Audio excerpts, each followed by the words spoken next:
ಶ್ರೀಮಾನ್ ತಹಸೀಲ್ದಾರ್ ಏನ್ ಶ್ರೀನಗರದಲ್ಲಿದ್ರು ಅವ್ರು ಮಾಡಿರತಕ್ಕಂಥ ಅವ್ರ ಕಮ್ಯುನಿಟಿ ಬಗ್ಗೆ ಎಷ್ಟು ಪ್ರೀತಿ ಇರುತ್ತೆ ಅಂದ್ರೆ ಒಂದು DC ಅಕ್ರಮ್ ಭಾಷಾ ಅಂತ ಒಂದು ಕೋಲಾರ ಬಂದ ಮೇಲೆ ಏನ್ ಮಾಡ್ತಾರೆ, ಯಾವುದೇ ತಾಲೂಕುಗಳಲ್ಲಿ ಆ ತಾಲೂಕ್ ದಂಡಾಧಿಕಾರಿಗಳು ಆ ಕಮ್ಯುನಿಟಿ ಅವ್ರು ಬಂದಾಗ ಜಮೀನ್ ಪಾಷಾ ಇದ್ದಾಗ ಒಂದಷ್ಟು ವೋಟ್ ಮಾಡಿದ್ರು, ಅಕ್ರಮ್ ಪಾಷಾ ಇದ್ದಾಗ ಒಂದಷ್ಟು ಮಾಡಿದ್ರು, ಸೀಮಾ ಇದ್ದಾಗ ಒಂದಷ್ಟು ಮಾಡಿದ್ರು, ಫಾತಿಮಾ ಇದ್ದಾಗ ಒಂದಷ್ಟು ಮಾಡಿದ್ರು, ಜಮೀರ್ ಅಹಮದ್ ಖಾನ್ ಬಂದಾಗ ಒಂದಷ್ಟು ಮಾಡಿದ್ರು, ಸಿದ್ದರಾಮುಲ್ಲಾ ಖಾನ್ ಬಂದಾಗ ಒಂದಷ್ಟು. ಈ ಲೆಕ್ಕಾಚಾರದಲ್ಲಿ ಅವ್ರ ವಂಶ ಪರಂಪರೆ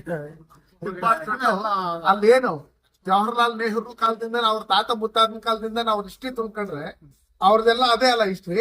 ಆ ಹಿಸ್ಟ್ರಿಯಲ್ಲಿ ಬರ್ತಕ್ಕಂಥವ್ರೆಲ್ಲ ಇದನ್ನ ಮಾಡ್ಕೊಂಡ್ಬಂದಿದ್ದಾರೆ. ಅದನ್ನೆಲ್ಲ ಸರಿ ಮಾಡೋಂತ ಕೆಲಸಗಳನ್ನ ನಾವೆಲ್ಲ ಒಗ್ಗಟ್ಟಾಗಿ ಇವತ್ತು ನಾವು ಚಲವಾದಿ ನಾಡಸಮ್ಮಣ್ಣವ್ರ ನೇತೃತ್ವದಲ್ಲಿ, ನಮ್ಮ ವಿಜೇಂದ್ರ ಅವ್ರ ನೇತೃತ್ವದಲ್ಲಿ, ಅಶೋಕಣ್ಣ ಅವ್ರ ನೇತೃತ್ವದಲ್ಲಿ ಇಡೀ ಕರ್ನಾಟಕ ರಾಜ್ಯದಲ್ಲಿ ಎಲ್ಲ ಕಡೆ ನಾವು ಸುತ್ತಿ ನೋಡಿದ್ದೀರಿ. ನಮ್ಮ ಜನ ಇವತ್ತು ಎಚ್ಚೆತ್ಕೊಂಡಿದ್ದಾರೆ. ಮುಂದಿನ ದಿನ ನಮ್ಮನೆಗೂ ಬಂದು ನಮ್ದೇ ಭಾಗ ಅನ್ನೋ ಲೆಕ್ಕಾಚಾರದಲ್ಲಿ ಕೇಳೋದನ್ನ ತಪ್ಪಿಸ್ಬೇಕಂದ್ರೆ ನಾವೆಲ್ಲ ಒಗ್ಗಟ್ಟಾಗಿ ಹೊರಗಡೆ ಬರ್ಬೇಕು. ರಾಜಕಾರಣ ಚುನಾವಣೆ ಬಂದಾಗ ಈ ಗ್ಯಾರಂಟಿಗಳಿಗೆ ಮಾರು ಹೋಗದೆ ನಾವು ನ್ಯಾಯವಾಗಿರ್ತಕ್ಕಂಥವ್ರನ್ನ, ದೇಶ ಕಾಪಾಡೋಂಥವ್ರನ್ನ, ಧರ್ಮ ಕಾಪಾಡೋಂಥವ್ರನ್ನ, ನಮ್ದನ್ನ ಉಳಿಸ್ಕೊಳ್ಳೋಂಥವ್ರನ್ನ, ಮಠ ಮನೆಗಳನ್ನ, ಮಂದಿರಗಳನ್ನ ಉಳಿಸ್ಕೊಳ್ಳೋಂಥವ್ರಿಗೆ ಓಟ್ ಹಾಕ್ಬೇಕು ಅಂತ ಹೇಳಿ ಡಿಸೈಡ್ ಮಾಡ್ಬೋದು.